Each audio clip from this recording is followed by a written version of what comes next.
Hi, welcome to another episode of I Own a Business, where we focus on helping practice owners grow the practice of their dreams. I'm your host, Dr. Steve Vargo, and I have with me Melissa Jacobson and Christine Schneider. Christine is co-founder of RevCycle Partners and OneSpot, and you may recognize Christine because it's the second time she's been on. She's been on a guest on a previous episode, so welcome back, Christine.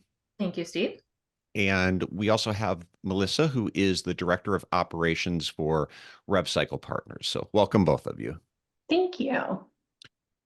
What I think I'll ask you to do real quick, and maybe Christine, we'll start with you, is just describe your role with the company. And for those who aren't aware of RevCycle Partners, could you just briefly describe what the company does? Absolutely. So I am the Executive Vice President of Operations with RevCycle Partners and with OneSpot.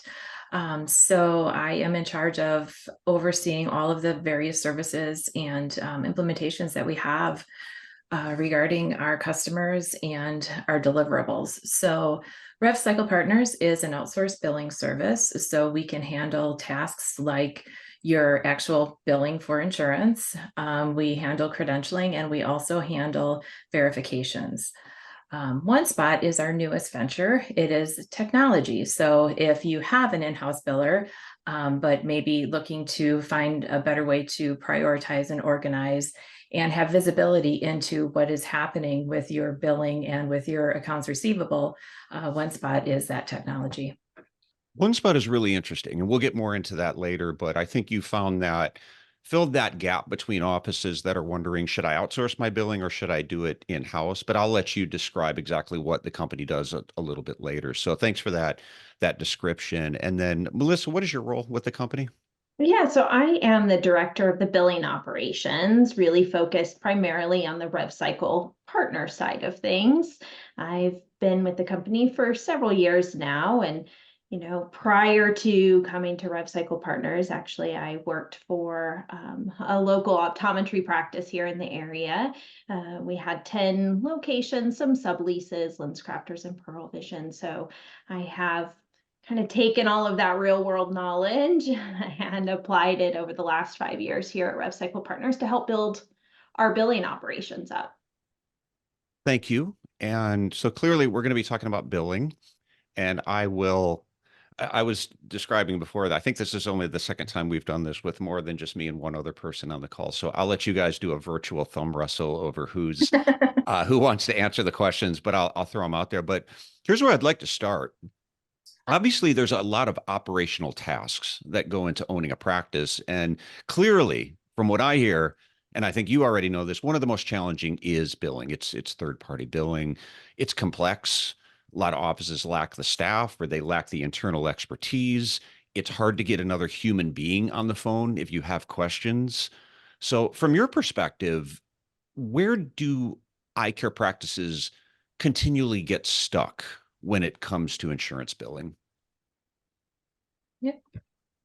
So I MJ, think, yeah, you want to, go sorry. ahead. No, please. I think there certainly are a number of areas that can be difficult. The first and probably most common issue that we see is just a lack of overall visibility, lack of understanding really about where to look, when to look, what exactly even to look at. I think individuals often kind of stumble into the billing role in a lot of ways. So, when we talk to potential employees, for example, most of the time they tell us they're self-taught, and with that comes a variety of issues. You don't know what you don't know is the old adage, I think, right? So making sure that you understand your PMS well, that you understand what is being billed, what's not being billed out, making sure you're following up on things, knowing how to run safety net reports, and making sure that you're looking not only at your numbers but your notes about the billing operations in general on a very regular basis, I think is incredibly important. It seems to be an area that a lot of people overlook or just don't even really know to look at. You Yeah, I say think. self-taught. I'm sorry, Christine, you're going to say something. That Oh, term caught my attention because it's a scary proposition. And what I hear a lot, I'm sure you hear it as well, is from practice owners, oftentimes the doctors will say, I thought my biller understood this better, or I hired somebody with the experience and I thought he or she had more knowledge. And they get into a lot of trouble with money, with accounts receivable. And sometimes there's nobody else there with the proper understanding to do the oversight to make sure that the biller's doing it right. Exactly. Yeah, it's challenging because we all want to believe that we know exactly what we're doing, and most of the time their intentions are true. They really do feel like they're knowledgeable and they understand exactly what's going on with every claim and how to bill every insurance, but it's a difficult topic that's always changing. And making sure that you fully understand all of the rules can be even more challenging. It really does take a village when it comes to billing. Christine, I think you were going to say something before. I was just going to take on to Melissa and her comments about figuring it out and really kind of being thrown into the fire. It's taking that knowledge and a lot of times it's sitting inside somebody's head or it's written down on these post-it notes in various places or it's on this spreadsheet, but the other part of it is sitting someplace else, whether it's the PMS and all that, and being able to have everything come together into one area where you're picking out all of that knowledge, all of that, here's what you need to do. It's hard, and everybody wears different hats inside of the practice, and a lot of times they're multiples. So, having that dedication and having that ability to really know where to look, what to do, where to go is really critical. There's also the argument of should we even understand this? Is this really where our core competency should lie?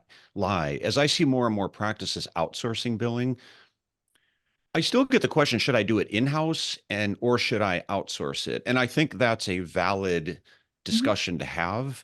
However, in my mind, I oftentimes go back to, is this something that should even occupy a lot of time for an owner? Let me maybe jump ahead. I was going to ask this later, but if someone came to you and said, hey, should I do this in-house or should I outsource it? What are some of the criteria that you would give them to help make that decision? I think the first question I would ask is, do you have the time for that? Do you have somebody, whether that is you yourself or a dedicated staff member, who really can, on a very regular basis, have not only quiet time, but focused time to spend on the billing operations? There are so many moving parts to it, as I mentioned before, and the rules seem to always be changing.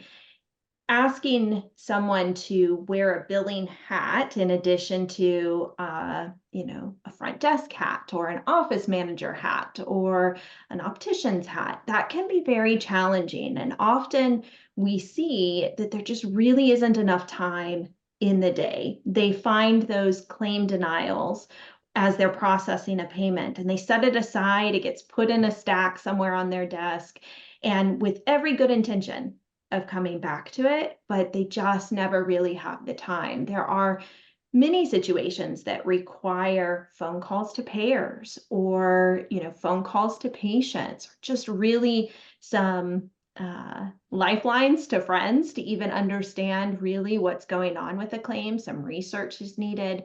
And if they don't have the dedicated time for that, they're not going to be successful. So I really think the first and most important question is, do you have the time for it? There, it seems to be one of those aspects of running a business, running a practice, that there's a very high opportunity cost because when you are spending a lot of time and it's time consuming. So the issue of is there enough time? We're talking about a task that can be very time consuming, but that's the opportunity cost there with that employees. What are they not doing that they could be doing? What could they be spending their time on that's driving more revenue, that's driving better customer service. And that's where sometimes my mind goes back to, is this really something that that practice should be focused on, especially as we're in a time right now where a lot of practices are saying that I can't find people. If you do have limited staff, how are you going to best utilize that staff so you get the highest ROI? And then if you've got somebody that's not doing it well, there's a high cost to that as well, because now you're dealing with fixing a lot of mistakes. You're dealing with high accounts receivable, not knowing how to handle denied claims, not getting paid. There's obviously a lot of cost tied to that as well. Let's jump to technology, because technology has really changed the game. It plays a much bigger role in a lot of aspects of business ownership than it did 5, 10, 15 years ago. So how has technology solved some of these issues? And maybe the other side of that question is, has it solved? Is there areas where it hasn't solved, or it's even made things worse? EHR by design is supposed to make things more efficient. That hasn't always worked out, right? It's complex. So what are some areas that technology has played a role in billing? Go ahead, Melissa.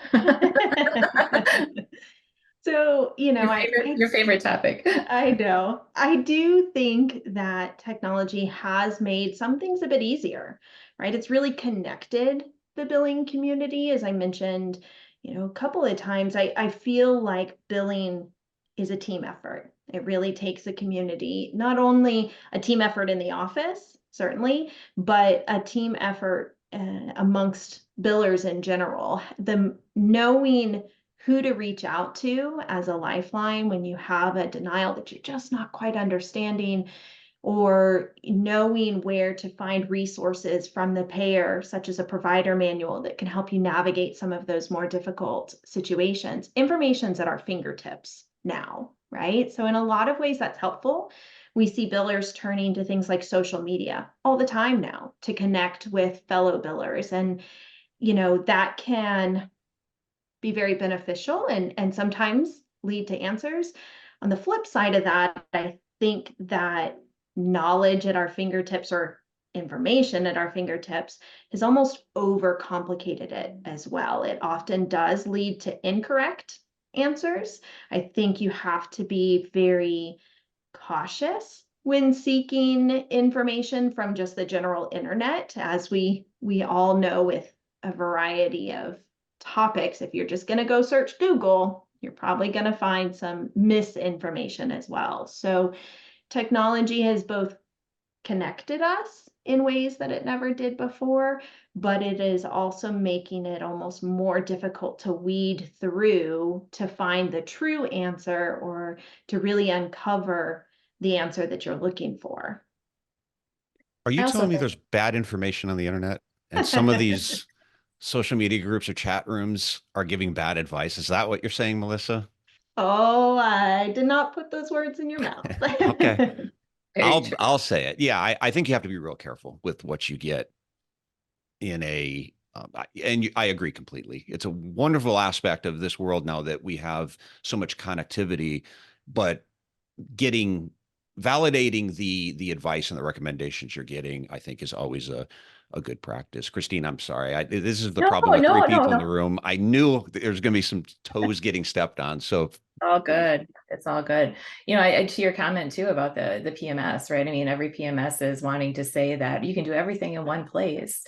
But the reality is there's no one place for billing. Like, nobody has focused or shined a light into what we do every day to make our jobs easier. It isn't a one-stop shop inside of a PMS. It's the clearinghouse, it's the payer portals, it's the social media groups, it's the Googles, it's going to the payers, LCDs and articles and things that they've got published out there to try to piece together how we need to do our job, or to understand how to do the job. So in that respect, technology has failed greatly. I'd like to think we're starting on changing that, hopefully with OneSpot and the things that we've built internally for our team and managing our business. But it's definitely an area that has been overlooked.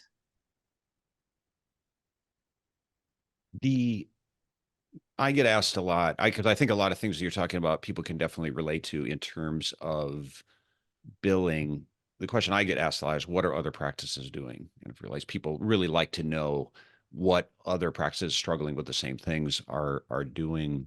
Do you have any examples of maybe some best practices that helps these practices solve some of these perennial problems of insurance building? And maybe that's a good lead into what we'll talk about next, which is OneSpot, because I think that's obviously a solution that fills some of these needs. But anything come to mind in terms of areas of best practices that you've seen some of the practices you work with lean into? I think it's most important to do kind of three big things, right? Think about it, talk about it, and write about it. I think you need to have billing almost on your mind all the time. So much of the success of a practice is dependent upon a successful billing process. You see the patient, if they're not a cash pay patient, right? If they have insurance, so much has to happen, not only before that patient arrives in your door, but after they leave as well. And if you're not careful, you're going to be doing the work and not getting paid for it. So you need to be thinking about how billing is happening in your office, all steps of the billing process. And you need to be thinking about it constantly, thinking about how you can improve it, thinking about what education is needed for your team, thinking about what systems are being used and if they're efficient.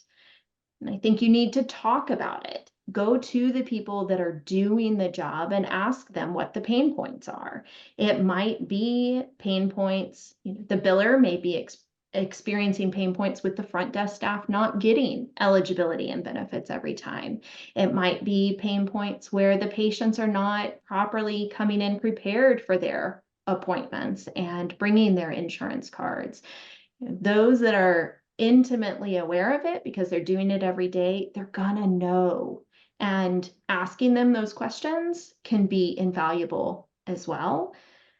Then I think you also need to write about it, right? Meaning that follow-up process, that documentation of what is going on with those insurance claims, you have to do that. Every claim, you need to be following up on it. If it isn't paid within 45 days or so, you need to be asking why and documenting the efforts that you're taking on those claims, regularly returning to it as well, and making sure that you are getting paid before those claims hit timely filing denials, or they get so old that you can't collect from the patient if there is money due from the patient in the end. It's very important that it is at the forefront of your mind all the time. Absolutely. So what it sounds like is there has to be a good system in place, and I don't believe all practices have that. Listening to you talk, and I'm jotting down some things. Here's some things that were said throughout the conversation. There's a lot of moving parts. It takes a team effort. You need to have billing on your mind all the time. So much has to happen. You need to think about it constantly. It's a lot of work, the billing aspect, and it is very complex. Probably a good segue into OneSpot, because one of the words as I was reading up on OneSpot that gets mentioned is simplify. I think that the design there was intended to simplify that process. So can we dig into that software? How does that make the lives easier of practices and billers who might not be ready to completely outsource it, or might not want to do that, but yet still deals with a lot of the challenges that you're talking about and would like the process to be less complex and more simple? Yeah, I think with OneSpot, and Melissa, you're welcome to jump in and talk about it as well. I know you're very passionate about our endeavors and what we're doing and what we're building to help make things easier just all around in terms of billing and in terms of helping the practice. But the idea of OneSpot is to pull out all of the details that go into billing a claim and to put it into one place for the biller to prioritize their work, to be able to organize their work, understand the different payer sites that you are working with and how to navigate them, where you're going to go to find information, whether it's claim status, whether it's payments.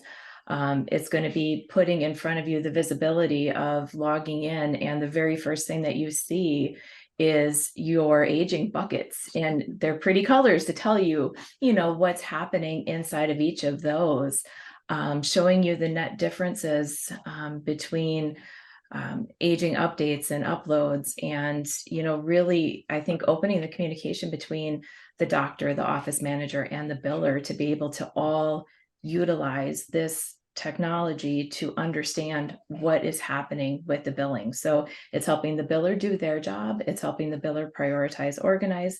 It's giving the owner the visibility inside of, well, what's going on? Are these claims being worked? They can see the notes and see the activity and the details and the things that are happening with that. Melissa, do you want to shed any light to any more specifics, or? Yeah, I Melissa, think, can I jump in real quick? Because I definitely yeah. want to get your Oh, thoughts sure. on it, but just Mhm. something before I forget that jumped out at me was the mention before of it. This has to be a team effort, but so often it's not a team effort. In fact, a lot of times it's one person in the office that understands the billing. And what we see sometimes is that one person can become very territorial over that role as a means of job security. And I've heard from plenty of practices that told me I feel like my biller's holding me hostage because at the extreme, I've heard of billers that won't train somebody else because they're afraid that they'll lose that job security there. So I really like the component where you mentioned visibility and multiple people having access to the information. So Melissa, I'd love to get your thoughts on that and anything else you want to share. Yeah, absolutely. And I think you're spot on there, right? That information sharing is probably the most valuable part of OneSpot, because it does take all of that information out of the biller's head and off of the pages in the binder and off of the sticky notes sticking around the computer and out of the Excel spreadsheet that's living somewhere in the computer, and it puts it in one spot, right? It puts it somewhere that everyone has access to, because while most people feel like there's a singular person handling billing, that's really not true. Everybody in the office plays a role in that billing process, in that revenue cycle, whether that is somebody getting insurance information from the patient, whether that is somebody verifying benefits, or it is somebody coding an exam and making sure that the procedures are properly ordered and the diagnoses are considered medically necessary. It might be somebody actually submitting the claim, be it through a clearinghouse or on a payer portal. It might be somebody different who's ordering glasses, and that in and of itself is filing the claim. Yes, there's a very significant portion of that is after that claim submission, and that is usually handled by the biller, or somebody tasked with posting payments and reconciling accounts receivable. But really, that process involves everybody in the office. So looking at it from that point of view and making sure that everyone's knowledge, everyone's information is getting put in a place where anybody can access it. Heaven forbid, if something happens to that biller, you're not going to be stuck up a river without a paddle, right? That continuity will be there to make sure that tomorrow things continue and those claims still get filed, those payments still come in, that we know even where to go looking for things. I think there's another benefit to this that all too often we don't think about in terms of having more people that actually understand what's going on with the billing. The optometry billing process often involves a lot of coordination between the practice, insurance providers, and the person that we haven't talked a lot about yet, the patient. A lot of communication with the patient as well. And the patient's reaction when something goes wrong with the insurance, it's always going to fall to the practice. So would you say that this helps with that aspect of it as well? Not only internally understanding how insurance works better, but also the ability to more easily, more clearly communicate to the patient. Absolutely. It's really the timeliness aspect, making sure that you recognize very quickly if maybe qualifications haven't been met for a procedure, or a diagnosis is not going to be considered medically necessary, or if your insurance information that you were given at the time of the exam isn't accurate. Being able to identify that very early in the life cycle of that claim, reaching out to the patient, getting corrected information, talking about, setting up a payment plan if needed or something along those lines. The sooner you take action, the more successful you're going to be. If you don't recognize that issues exist until 6 months, 9 months, 2 years down the road, that patient is going to be upset when you reach out to them and tell them that they have a bill. You may make the decision to write it off and not even try to collect it, but that's lost revenue too. So, to avoid the lost revenue, or to avoid the upset patient that perhaps chooses to leave the practice over that, making sure that you have exposure to it, that you're looking at it timely, is very important. I'm going to close out here. I'm going to put each of you on the spot a little boy. bit, but I'm just going to ask you to if you had one piece of advice to an optometry practice looking to improve their billing operations, what would it be? Mine would be to be curious. You should be curious, go looking for information, ask the questions, hold your people accountable, find out what additional resources are out there to make your life, their life, more efficient, more effective. It's a painful process, but it doesn't always have to be. So be curious, ask the questions, and find the easier way. Wholeheartedly echo that. Conversation is everything, understanding, talking about the pain points, talking about needs or dreams or wants and the why behind it. Everybody does play a part in it. So having those conversations to really understand what's happening in your practice and maybe identify what you can do better is always good. Well, thanks to both of you. This was very helpful, a very topical conversation. And on the curiosity topic, I'm going to ask the listeners to be curious and go look into OneSpot and RevCycle Partners. Christine, where can people find out more information?